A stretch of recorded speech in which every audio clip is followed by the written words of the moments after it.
हाय guys, आज हम my disciples are female demon के एपिसोड नंबर 19 को सेट करने वाले हैं। उससे पहले जिसने भी मेरा एपिसोड नंबर 18 नहीं देखा है, पहले जाके वो देखिए। Thank you. स्टोरी के स्टार्टिंग में हम देखते हैं सैन को, जो कि बोलती है मेरे मास्टर ने मुझे बोला था कि आउटसाइड वर्ल्ड बहुत ही ज़्यादा बैड है, लेकिन मैं अभी ये देख रही हूँ कि आउटसाइड के वर्ल्ड के बंदे बहुत ज़्यादा अच्छे हैं और बहुत ज़्यादा काइंड हार्टेड हैं।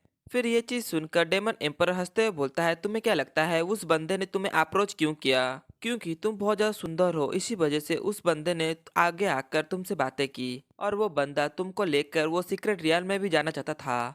तुम्हें क्या लगता है अब कि वो बंदा तुम्हें अपना टोकन क्यों दिया? अपने हार्ट को दिखाने के लिए कि मैं कितना काइंड हूँ? फिर ये चीज़ सुनकर सैन बोलती है, मुझे नहीं लगता मास्टर कि ऐसा है। मुझे ये लगता है कि हमने अपनी दौलत को नहीं इज़हार किया और हमें उनके लिए कोई भी खतरा भी नहीं लगते, इसी वजह से उन्होंने हमारे मदद की। फिर ये चीज़ सुनकर डेमन एम्पर अपने सिर पे हाथ देते हुए बोलता है, हे भगवान, ये लड़की है या फिर क्या? इसको पता भी नहीं है कि वो एक ट्रैप था जो कि इसके लिए बिछाया गया था। फिर डेमन एम्पर को इस तरह करते हुए देखकर सैन बोलती है कि ग्रैंड मास्टर, आपको क्या हुआ? आप ऐसा रिएक्ट क्यों कर रहे हैं? फिर डेमन एम्परर उस टोकन को दिखाते हुए बोलते हैं, तुम्हें कुछ आइडिया है इस टोकन के बारे में? फिर सैन बोलते, नहीं मास्टर, मुझे इसके बारे में कुछ नहीं पता। फिर डेमन एम्परर बोलता है, तो फिर इसको गौर से देखो कि मैं क्या कर रहा हूँ। फिर ये चीज़ बोल कर डेमन एम्परर अपने स्पिरिचुअल पावर को उस टोकन के अंदर डालने लगता है। फिर ये चीज़ देखकर सैन को तो कुछ समझ में नहीं आता और वो पूछती है, मास्टर ये क्या कर रहे हैं आप?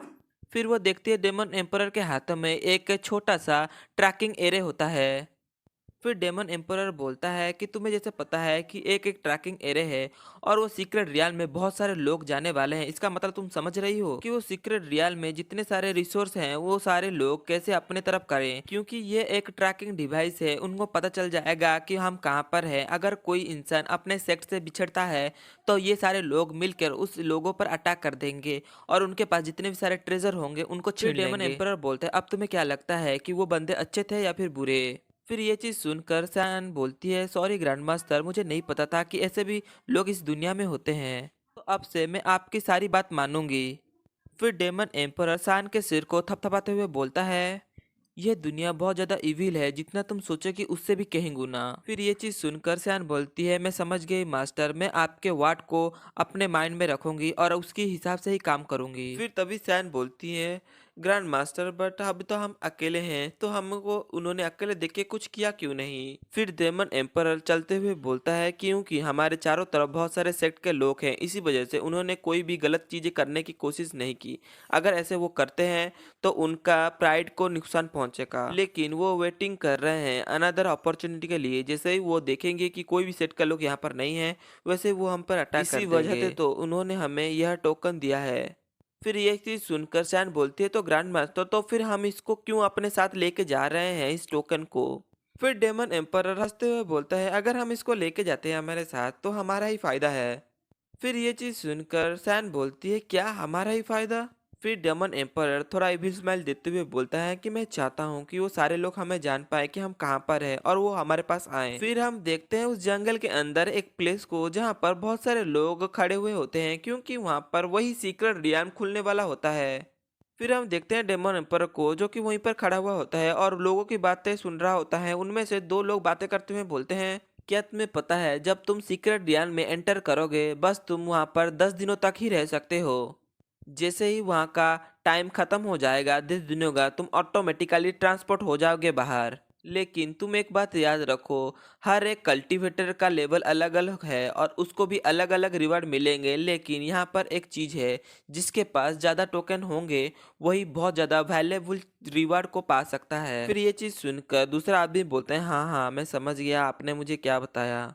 मैं इस बात का ध्यान रखूंगा कि मैं ज़्यादा से ज़्यादा टोकन को कलेक्ट कर पाऊँ। फिर यह बात सुनकर दूसरा आदमी बोलता है, मैंने सुनने में पाया है कि ये 3 सेंचुरीज के लोग बोले हैं कि इस बार वो 100 टोकन को कलेक्ट करेंगे। उनके होते हुए मुझे नहीं लगता कि हम कोई टोकन भी कलेक्ट कर पाएंगे। फिर ये बात सुनकर दूसरा हट्टा कट्टा आदमी भी बोलता है, हाँ मैंने भी कुछ ऐसा ही सुना था।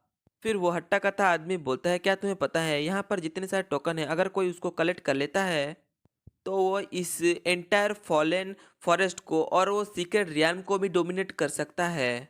और एक बात, अगर वो वैसा कर लेता है तो उसको हर एक 50 साल में एक रिवार्ड मिलेगा, बहुत बड़ा रिवार्ड। फिर ये चीज सुनकर डेमन एम्परर मन में सोचते हुए बोलता है, सो मैं इसी वजह से सोचूं कि जब हम उन्होंने हमें अकेले देखा, मेरे पे ऊपर अटैक क्यों नहीं किया। क्योंकि वो चाहते हैं कि हमें वो सीक्रेट रियल में उस टोकन के माध्यम में ट्रैक करें, और जैसे ही हम उनको मिल जाए वो हमें किल कर दें और हमसे वो टोकन को ले जाएं। इससे उनका रेपुटेशन भी प्रिजर्व हो जाएगा और वो किसी बड़े सेट को भी ऑफेंड नहीं करेंगे, और इसी वजह से वो सॉफ्टली सारी चीज़ों से बच जाएंगे। और मैंने जैसे उनको फ्यू हंड्रेड ईयर पहले देखा था, वैसे ही वो आज भी ग्रिडी हैं, और वो कुछ चीज़ों को पाने के लिए वो अपना घटिया टैक्टिक्स को भी अपनाने से नहीं चूकते। फिर डेमन एम्परर को इतना सोचते हुए देखकर सैन बोलती है, ग्रैंड मास्टर आपको क्या हुआ, आप क्या डिस्कवर कर रहे हैं अपने दिमाग में। फिर डेमन एम्परर बोलता है तुम थोड़ी देर इंतजार करो, यहाँ पर कुछ होने वाला है। फिर तभी हम देखते हैं वही सीक्रेट रियल्म का गेट धीरे से खुलता है। इसी वजह से वहाँ पर बहुत ज़्यादा हलचल होने लगती है। फिर ये चीज़ देख के वहाँ पर दो लोग बोलते हैं कि ये आखिरकार ये सीक्रेट रियल्म का गेट खुलने वाला है। फिर ये चीज़ देख के सैन बोलती है, ग्रैंड मास्टर क्या हम जल्दी से इसके अंदर चले जाएं।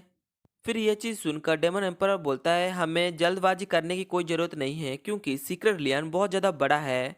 सो इस वजह से हम अगर कुछ समय बाद भी जाते हैं तो इससे कोई भी फर्क नहीं पड़ेगा।